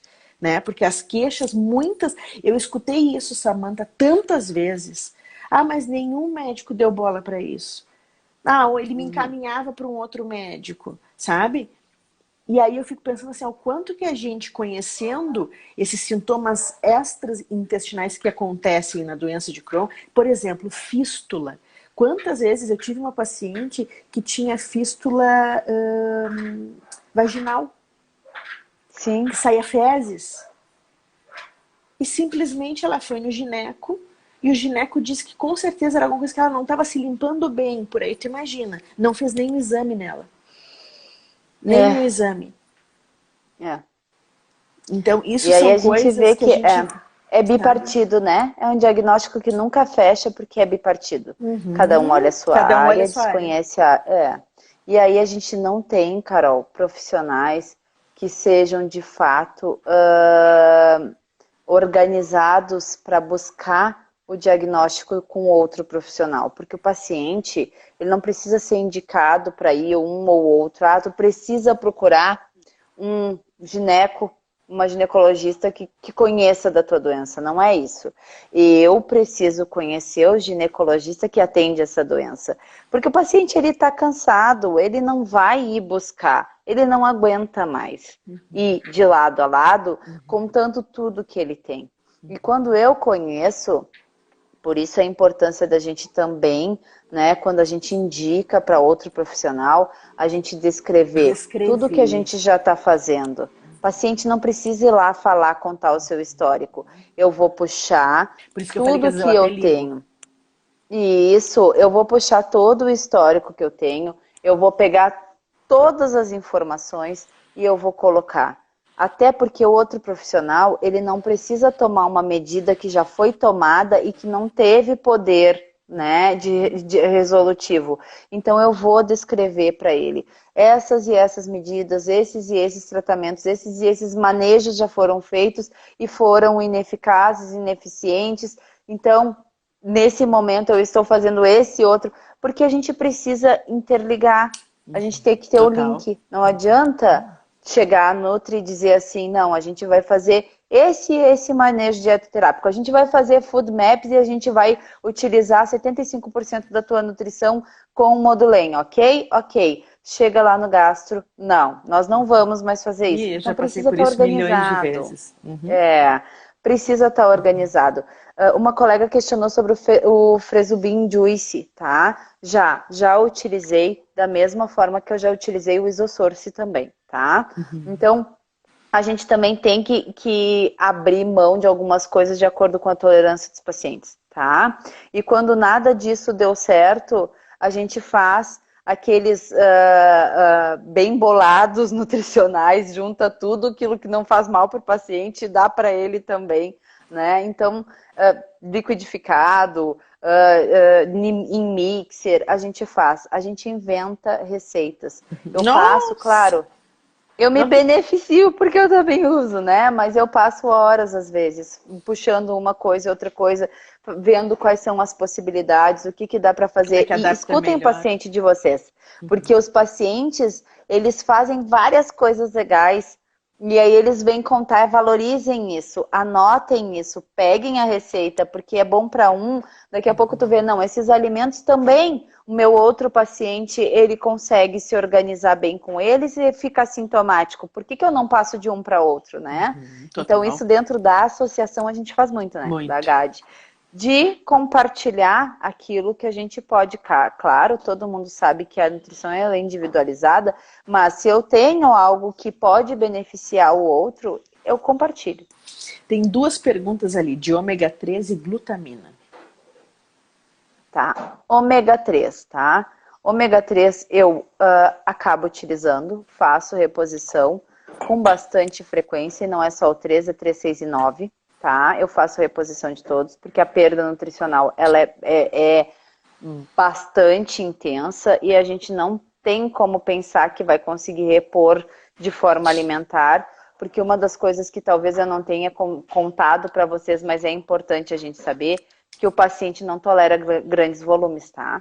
Grandes volumes, mesmo que o alimento... vou dar um exemplo, eu tolero muito bem peito de frango grelhado. Se eu comer mais do que 100 gramas, eu tenho diarreia, né? Então, a gente não Essa tem como individualidade é pensar super importante saber de cada que paciente. grandes volumes vão ser aceitos por todo mundo, tá? Então, isso é importante a gente pensar. Sempre forneço ômega 3, sempre dou ômega 3? Não, nem Eu já sempre, ia dizer, eu também não. tá? Nem sempre. Então, é muito individual. Pô, tô com um paciente lá que tá em remissão endoscópica, que tá super bem, que consegue se alimentar de forma oral por via oral muito bem, não tá queixoso de episódios de diarreia com frequência. Ele tá bem. Eu preciso suplementar tudo? Não, eu não preciso. Aí o exame bioquímico ele vai me guiar para onde eu vou caminhar. Eu estou vendo que o paciente está nutricionalmente bem, porque uma das coisas que eu acho bem importante da gente falar é que nós, nutricionistas, acabamos dando diagnóstico de desnutrição através da antropometria. Tá errado, né? Desnutrição é um conjunto a ser diagnosticado e aí entra exames bioquímicos, tá? Então, eu preciso avaliar. Eu dou glutamina para todo mundo? Não. Para a maioria, não, tá? Porque a gente tem que A pensar gente no até ri rim do porque ser humaninho, tá? Então, assim, na maioria das vezes, ela isoladamente não nunca. Não dou, tá? Ela isoladamente não dou, não é a minha prática, não tenho... não vejo clinicamente em acompanhamento, eu não tenho nada que me demonstre assim, ó, da glutamina, só glutamina que vai ser bom. Não, tá? E a gente tem que ter muito cuidado, porque a gente tem pessoas com uma predisposição a fazer hepatotoxicidade maior, porque são pacientes que usam tudo e mais um pouco, né? Então, quando a gente vai fazer lá uma avaliação da função hepática, o troço tá difícil, tá? Quando o paciente for utilizar imunobiológico, ele precisa verificar se ele já não teve contato com o bacilo da tuberculose. E se ele teve, ele vai utilizar uma medicação que é xarope por 6 meses, tá? Ele vai fazer um profilático. E esse profilático, ele pode fazer lesões no fígado, ele tem uma alta hepatotoxicidade. Então, por que eu vou sobrecarregar o meu paciente, né? Se a função renal já é mais ou menos. Eu, Samantha, já tive só de cirurgias de litotripsias internas, eu fiz 4 e externas eu fiz 2. E já expeli um montão de cálculo, tá? Duplo J já caminhou comigo, catéterzinho por muitos lugares. Então, cuidado. Será que vale sobrecarregar um rim? Sobrecarregar um fígado? Será que eu posso? Só para o pessoal entender, né? Daqui a pouco todo mundo vai dizer assim, mas glutamina... Não, a gente está falando em pacientes que têm problemas específicos, né? Porque senão o pessoal já extrapola para o resto todo. Isso, São tá? pacientes com doença inflamatória intestinal, onde há um desequilíbrio da homeostase do corpo do paciente muito importante. Né? Então é importante que o pessoal, porque sabe como é que é, daqui a pouco para sair e dizer, nossa, elas disseram que glutamina... Então, é ruim para tudo. Não, gente, vamos separar o trigo do joio. Aqui a gente está falando de paciente polissintomático com condições extraintestinais que são muito intensas e que a gente tem que avaliar, tá? Como eu, na minha prática, atuo, tá? Se eu tenho qualquer dúvida, eu prefiro não dar. Né? Eu falo isso sempre. Tenho qualquer dúvida, será que vai ser bom? Não testa. Eu vou tentar de toda forma manejar com a alimentação, com a dietoterapia, e eu não vou suplementar, eu não vou sobrecarregar nada. Tu tá falando isso, e assim, é por isso que eu falo que quando a gente pensa em doença inflamatória intestinal, a atuação do nutricionista ela é extremamente detalhada. É totalmente diferente. Por isso que eu falo, essa coisa, essa chuva de vamos modular todo mundo, todo mundo tomar tudo. Cara, cuidado para tu não cair num paciente que tu pode piorar muito o caso do paciente. né? E eu às vezes chego a ser chata, sabe, Samanta, chata em relação a isso com os nutris, mas é que como a gente vive isso, a gente sabe o que que acontece quando tu tá bem e daqui a pouco um negócio que às vezes não precisava estragou o negócio todo. E qualquer coisa exacerba, né? Se qualquer coisa exacerba, e eu não sei exatamente o que eu estou fazendo com aquele organismo, porque eu não tenho como definir como que esse organismo vai se manifestar, aquele agente externo, eu não vou dar de tudo. Então, eu estou conseguindo manter nutricionalmente com manejo dietoterápico, eu tenho produtos que são completamente direcionados e com larga escala de estudo científico para aquele paciente, eu vou trabalhar com aquele ali. Uhum, uhum. Ali a Né? Ana Então, fez não uma vou... pergunta, não sei se tu viu ali da B12, né? Se só suplementa quando está deficiente. Eu acho que tem coisas para a gente questionar antes de pensar caso não esteja deficiente. Como é que é o estômago desse paciente? Isso, Né? isso, A gente tem que isso. olhar o paciente de uma forma, né? Isso é uma coisa que eu me preocupo também, assim, ó, sempre dar coisas que talvez o paciente não precise, é o que tu acabou de falar, sabe? Daqui a pouco esse paciente já está com uma sobrecarga de medicamento e a gente fica dando mais coisas que são artificiais para o paciente, talvez não seja interessante, porque vai ter metabolização hepática disso aí, né? E a gente tem que tomar cuidado. Então, acho que tem que avaliar que situações, qual é o valor que está essa B12 desse paciente, se ele é responsivo com aumento com o uso de suplemento, qual tipo de suplemento, é sublingual, é metilcobalamina, é a B12 em si, né? E eu preciso mesmo, essa é a questão, né? Que Ele situação tá está esse paciente em relação a limítrofe, isso? ele tá...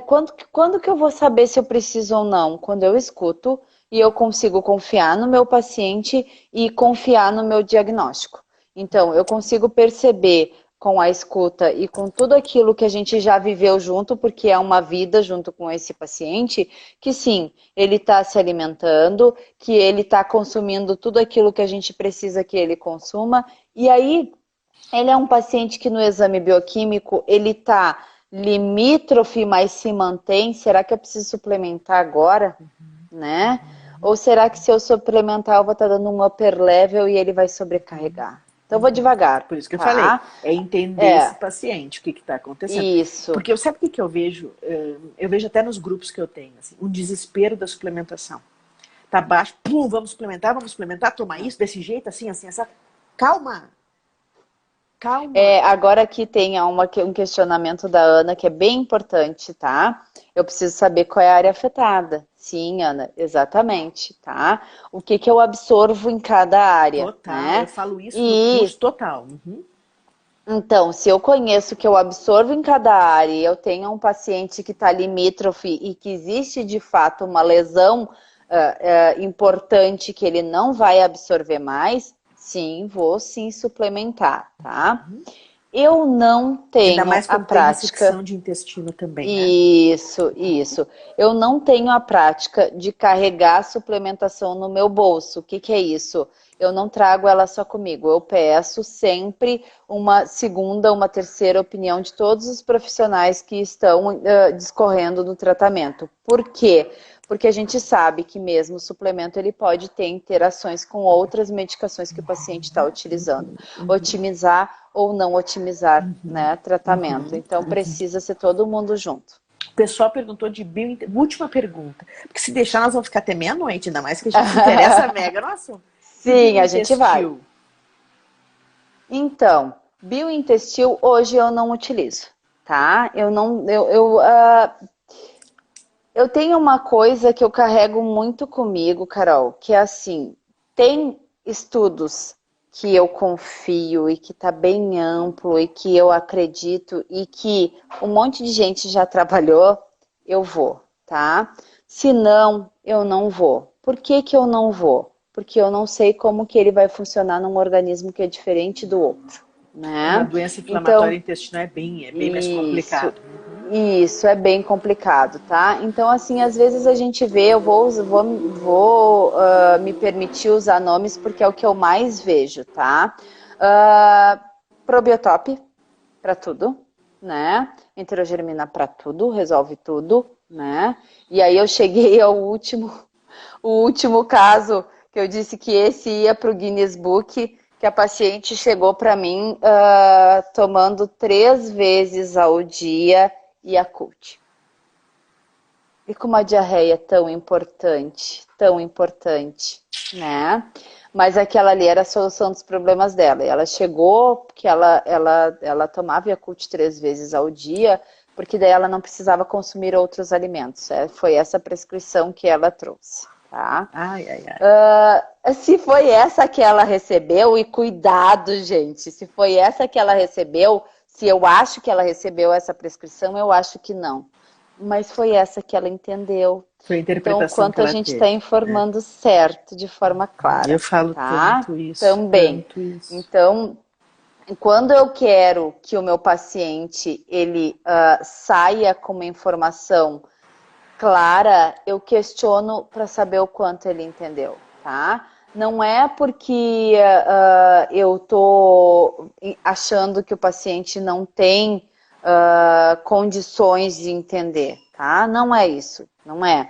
Mas é que se a gente não olha para o paciente e acolhe que ele não entendeu e que tá tudo bem, porque tá tudo certo ele não entender, ele fica com vergonha e não te conta. Fica e não te conta mais nada.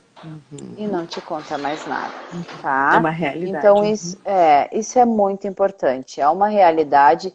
Eu não uso, eu tenho muito cuidado com essas prescrições, porque de fato a gente vê que de forma muito isolada beneficia um ou outro, né? Então eu não posso dizer que na prática clínica os que eu peguei já utilizando chegaram para mim com algum benefício importante, tá? Então eu não uso, mas é de grande valia o manejo nutricional, tá? Então com alimentos de verdade, com comidinha, a gente saber conhecer muito bem o paciente e conseguir dar para ele tudo aquilo que ele precisa. Vou usar uma palavra um pouco forte, às vezes eu acho ela um pouco forte, mas a gente precisa tratar o paciente de forma honrosa. Porque não é legal, ninguém se sente bem tendo que viver consumindo o que ninguém come, né? Ninguém se sente bem com uma ele já sonda tá diferente, não é todo mundo que ele usa. já está diferente em muita coisa. Exato. Sabe? Então dê para o seu paciente uma vida honrosa. Normal, mais normal que ele puder, né? Viver de suplementação não é normal para ninguém, tá? Então quanto mais a gente puder manejar no tratamento de primeira linha, que é a dietoterapia, vamos Eu sempre digo assim, a gente não pode esquecer o nosso ofício, é lembrar, a gente não é farmacêutico bioquímico de ficar só prescrevendo cápsula. E tem pacientes que talvez não é isso que vai fazer diferença real, sabe? Claro que existem situações para usar, óbvio que sim. Sim. Mas o que a gente está querendo chamar a atenção de vocês é que quando a gente trata com uma doença, eu sempre brinco, né? Eu falo isso em aula para os alunos em pós-graduação. No dia que tu tiver que atender um paciente sério, com um problema sério, tu vai valorizar a tua profissão. Porque às vezes eu vejo todo mundo brincando de muita coisa, de alquimista, nananã. Eu quero ver quando tu pegar um paciente sério. Tanto que eu brinco, se um dia eu fosse presidente do CFN, eu ia obrigar que tu fizesse estágio em oncologia, que tu fizesse estágio com paciente crítico, que tu fizesse estágio com paciente com doença inflamatória intestinal, porque tu ia mudar a tua visão de nutrição. Tu ia olhar o porque não é uma brincadeira, né, Carol? E assim, ó, quando a gente medicaliza tudo, porque só suplementar é medicalizar. Quando a gente medicaliza tudo, a gente não dá a oportunidade do paciente usar a via oral. E a nossa primeira estratégia é manter a via oral, né? Então, dar alimentos é a nossa estratégia. Estamos conduzindo com VO numa boa qualidade, mas eu tenho aqui um déficit nutricional que eu não consigo conduzir com VO, esse eu vou escolher. Eu digo, escolham os seus dinheiros, né? Não é para jogar dinheiro para o ar. Escolham o que realmente necessita aplicação. Porque esse tipo de paciente, dependendo se ele não consegue pelo governo, ele tem um custo muito alto. E aí quando tu começa a botar coisa, sabe? E nem todo mundo tem o benefício não. da Samantha. Eu abro valores para vocês. Hoje eu faço todo o meu tratamento pela Unimed, né? Se não fosse pela Unimed, eu não o faria, porque eu não teria o que fazer, nem vendendo tudo, eu conseguiria manter o tratamento por, As pessoas não por têm noção longo do prazo. peso, né? 15, 20, 30, 40 mil, não tem noção. 100 ml do Infliximab custa 10.660. A cada 28 dias eu uso 5 doses de 100 ml, porque eles não fracionam menos do que 100 e eu preciso de 466 ml. Então, é um valor alto para se ter uma vez ao mês, né? Acho que é difícil quem tenha para dispor só com o Infliximab, que não é o único tratamento que eu faço, 70 mil reais quase, né? Então, é alto. Por isso que eu digo, as pessoas não têm noção, né? E eu acho assim, aqui, tomara, espero que quem esteja ainda do outro lado aí nos ouvindo, entenda que acho que a nossa ideia com essa live é abrir os olhos quando chegar um paciente, né? Não é sair fazendo 1000 prescrições, isso já, porque às vezes chega na gente, ou não é? Chega na gente, aquele paciente que foi na Nutri fulano de tal, no Nutri fulano de tal e que prescreveu isso. Cara, para. Eu sempre digo assim, eu prefiro que isso eu digo por mim. Se eu não entendo aquilo ali, se eu não trabalho com aquilo ali, eu encaminho. Encaminha, não há nada melhor do que encaminhar. Eu não atendo outras áreas, eu atendo materno, infantil e doenças inflamatórias intestinais. Eu não atendo e eu encaminho, né? Então a gente tem vários colegas que são maravilhosos nas suas áreas. O que o nutricionista precisa entender é que a gente é exatamente igual à área médica na sua especificidade.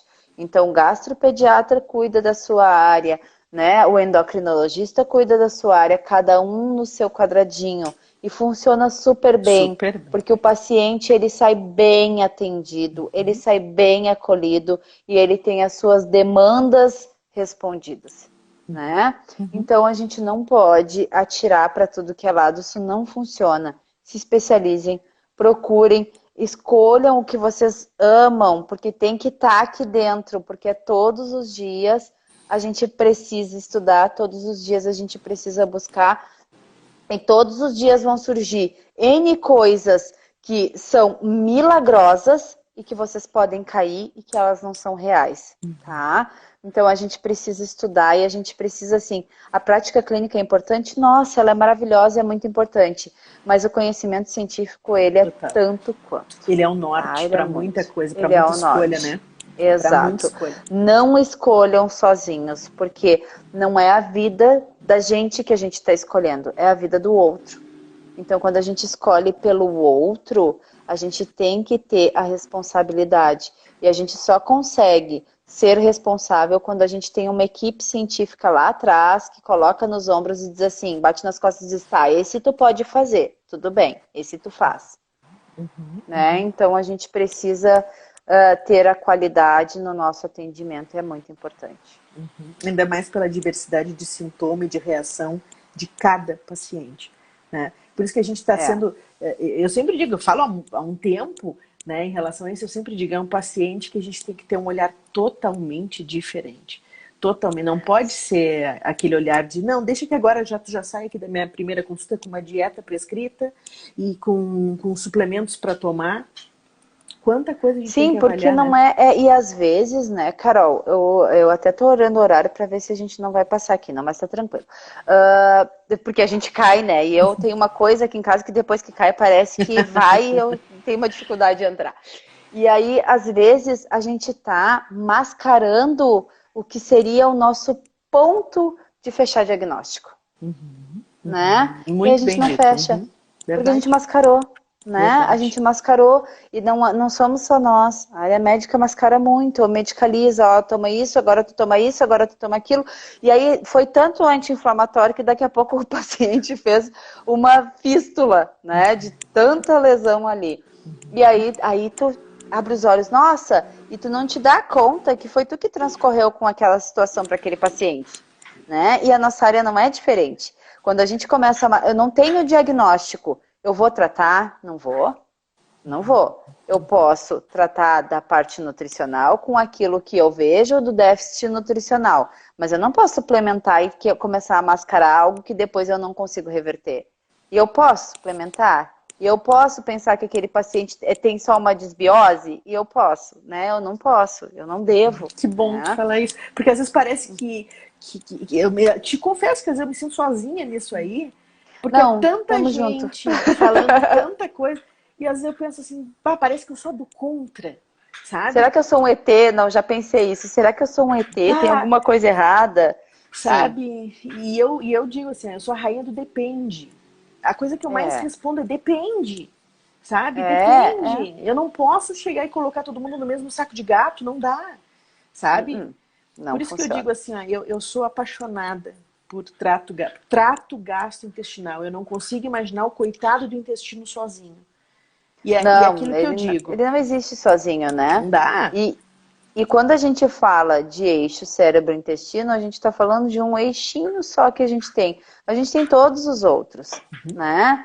Eu vou usar um exemplo meu. Eu tive pneumonia de repetição. Eu também, 4. 4, quando eu era pequena. Quem que vai pensar, em sã consciência, Eu já contei até em aula. a pessoa tem pneumonia de repetição porque ela tem Crohn? Né? Então, eu ia com o pneumo dizia, Samantha, mas tem alguma coisa a mais que está errada, não pode ser. E me mandou para todos os médicos possíveis e todo mundo dizia, não, isso que tu tem é pneumonia, volta lá que ele não quer te tratar, eu já escutei isso. Ele não quer tratar, ele não quer utilizar antibiótico de primeira linha contigo. Eu era assim. criança estragadinha e a justificativa é porque eu era prematura. Então tudo que eu tinha também sou prematura, era Carol. porque eu era prematura. Te juro. Então era tudo. Tudo que eu tinha, as pneumonias, eu tive coqueluche e parei de tomar sozinha leite com 4 anos. Não se sabe até hoje o motivo, mas Imagina. eu com 4 aninhos fiz autoexclusão porque alguma coisa eu tinha. Eu me lembro de deitar para um lado da cama e sentir a dor que eu tinha que ir correndo no banheiro e era tudo porque eu era prematura. Né? Então, sim. Sabe, um mundo e a gente de coisa. E é tão infelizmente, né, entristecedor o quanto a gente vê as pessoas descobrindo isso só na vida adulta, porque o diagnóstico ele acontece muito mais. E às vezes em situações muito ruins. Muito ruins. Por isso que eu falo assim, o quanto que a gente consegue, e é nessas horas que eu digo, cara, entenda a tua profissão, a importância, a tua profissão é muito mais do que o peso na balança de um paciente, sabe? Muito mais do que isso, é uma coisa muito mais ampla. Samantha, eu não tenho como te agradecer, assim, ó, foi a mais doce, sabe, coincidência da gente estar junto nisso tudo, sabe, para a gente poder conversar com o pessoal, um prazer enorme, tenho certeza que o pessoal adorou, te agradeço do meu coração, assim, poder ter alguém que queira dividir, contar. Não é todo mundo que gosta de falar da sua própria doença. Eu, durante um tempo, escondi de muita gente. Tinha vergonha, sabe? Não, eu já tive pessoas que olharam pra mim e disseram assim, mas isso que tu tem é tipo câncer? Aí eu fiquei pensando, e olha, que eu tive colegas que multiplicaram a minha informação de forma errada e disseram que eu tinha câncer de intestino. E aí eu chegava assim nos locais, né? Ai, mas e tu tá fazendo quimioterapia? Ou assim, eu vi que a pessoa faz infusão. Eu faço infusão no mesmo local que se faz quimioterapia, tratamento oncológico. E eu faço infusão. As pessoas olham pra mim e dizem assim, mas tu faz infusão, então tu tem câncer. Não te disseram, mas tu tem. Fechou meu diagnóstico. E eu já tive pessoas que disseram assim, eles estão te escondendo que tu tem. Tu tem câncer e eles têm medo de te dizer. Então, assim, a gente já escutou muitas coisas e eu agradeço muito por poder compartilhar. Hoje, eu tenho uma situação onde eu vejo que é muito mais benefício, né? Porque a gente consegue ter toda todos esses profissionais que se interessam, e isso me enche de felicidade, Carol. Quando a gente vê tanta participação das pessoas interessadas em saber mais, em conhecer da área, porque a nossa vivência, não importa para a área que tu for, a nossa vivência é trabalhar com o trato Eu gastrointestinal. digo isso A sempre. vida toda. É a E aí o resto a base gente do tem mais... Nutri. A É a base, base. É a sendo ele um base. paciente patológico ou não, é isso que tu acabou de resumir. Sim. O que eu digo em tudo. Saber trato gastrointestinal é a base do atendimento nutricional, sabe? É a Exato. base. A gente não pode É. fugir disso. E eu vejo que todo mundo às vezes já quer chegar no final. É o que eu digo, é como se tu quisesse entrar na corrida já no final, na linha reta. Uhum. Tu já quer É suplementando. Para! a ansiedade de resolver, Carol. Sabe? É aquilo que assim, ó, eu só consigo ser um bom profissional se eu sou resolutivo na primeira consulta. E ninguém é resolutivo na primeira consulta. Ninguém é. Então, a gente precisa trabalhar, a não ser que a gente faça uma consulta para viver com a pessoa, né? Para conviver no dia a dia da Mas eu semana acho da que pessoa. aí, isso é uma coisa que me deixa muito triste, porque isso gera no nutricionista que está recém se formando uma falsa expectativa de atendimento nutricional. Exato. E eu acho isso muito ruim. A gente que tem anos, eu tenho praticamente 20 anos de nutrição, o que, que eu vejo hoje, assim, ó, eu não posso ficar inventando que na primeira consulta, cara, se tu vai fazer uma coisa Não. decente, real num paciente, onde tu vai investigar real um paciente, é impossível tu fazer isso. Impossível. Exatamente. E se tu tenta fazer, por menor que seja a intervenção, ela não vai ser efetiva. Porque a primeira consulta, ela é para tu conseguir trazer aquele paciente para te conhecer, para tu conhecer aquele paciente e tu demonstrar empatia e deixar que ele forme um vínculo inicial. Eu que trabalho muito com a materno-infantil, eu aprendo muito sobre isso todos os dias com os meus pacientes. Tu tá há 20, Carol, eu tô há 16, tá? Então, assim, eu aprendo todos os dias como formar vínculos, porque cada indivíduo é único Único. e ele vai formar um vínculo diferente contigo, né? E tu precisa respeitar o momento do vínculo. Tem muitos pacientes que não vai formar vínculo na primeira, na segunda consulta, tu vai escutar, tu Às vezes vai ele manejar forma de na forma crise, né? empática. Às vezes na crise é Exato. onde... A pessoa tá com dor crônica, coitada, ela não aguenta mais, ela tem vontade de sumir ou de achar alguém que resolva. E aí, quando tu mostra na primeira consulta que tu é a solução dos problemas, tu não é um bom profissional. Tu passa a Gerou ser uma o mágico expectativa. milagroso que não vai fazer nada, né? Então a pessoa sai dali pensando, ah, mas modificou, me suplementou, agora não tem mais nada. Não, eu tenho tudo e talvez agora eu tenha tudo e mais um pouco porque não era para fazer aquilo, né? Então a gente tem que ter esse cuidado. Eu agradeço muito por Não, eu que poder te agradeço participar. imensamente, de verdade. Espero que a gente possa fazer outras lives com assuntos Claro. que eu acho que são relevantes. Eu sempre digo que são assuntos que quando a gente entende a funcionalidade de um profissional dentro do seu consultório, a gente começa a ver o quanto é importante saber algumas coisas, sabe? Eu acho que são coisas imprescindíveis para o Nutri. Isso são coisas que eles deveriam saber mesmo, né? Porque a gente se depara com isso e às vezes passa por nós e a gente não ajudou, né? É. E eu acho Não, que... eu fiz um comentário essa semana com o meu esposo, porque ele, né, conhece tudo e mais um pouco, ele vivencia essa vida comigo, né? Eu digo, é o meu parceiro de vida que sabe de tudo, né? Sabe de tudo. E aí eu disse para ele, olha, eu fiquei super, super impressionada, porque como é difícil encontrar um profissional da área que de fato conheça e trabalhe nessa área, né? Então, é difícil a gente, assim, conseguir conversar e ter essa sinergia. Eu digo que é quase uma simbiose, porque tu sabe exatamente o que vai acontecer e com o que tu tá lidando, né? E Total. isso é muito importante mesmo. Parabéns pelo teu trabalho, é um trabalho Não, digo eu, lindo, Carol. parabéns pelo teu trabalho de pegar. E tu Pelo trabalha nosso. com criança que eu digo que eu não consigo trabalhar, porque criança, eu digo assim, eu trabalho com criança hoje, crianças que tem problema intestinal só. Eu não consigo Sim. trabalhar materno infantil geral, porque eu me irrito com a Aham. família. Então Sim. eu não consigo, não é meu perfil. Mas tu sabe que a pandemia me trouxe facilidades.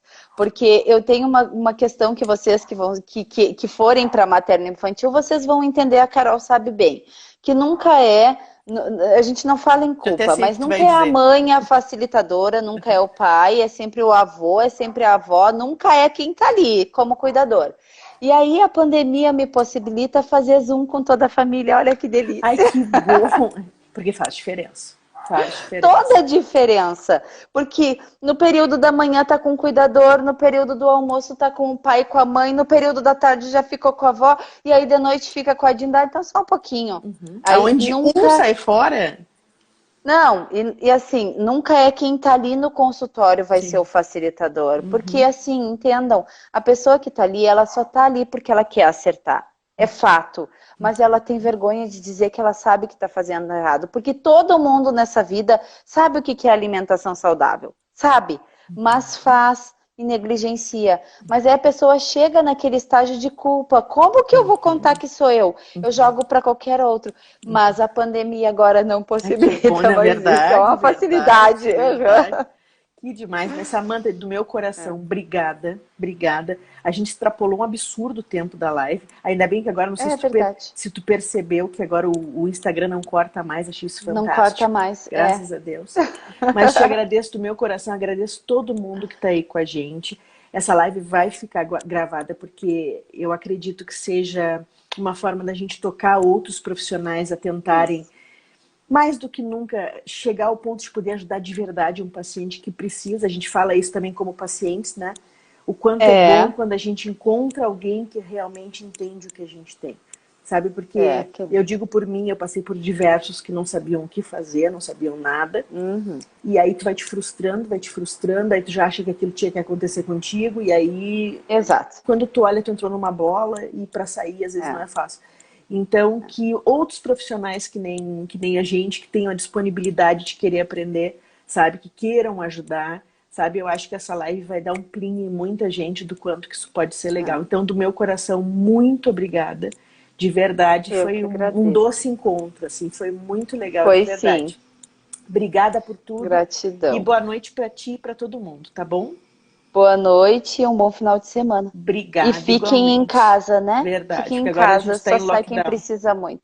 Exato, fiquem em Então, casa. então tá. Certo? Beijo para todo mundo. Beijo. Boa noite, gente. Boa noite.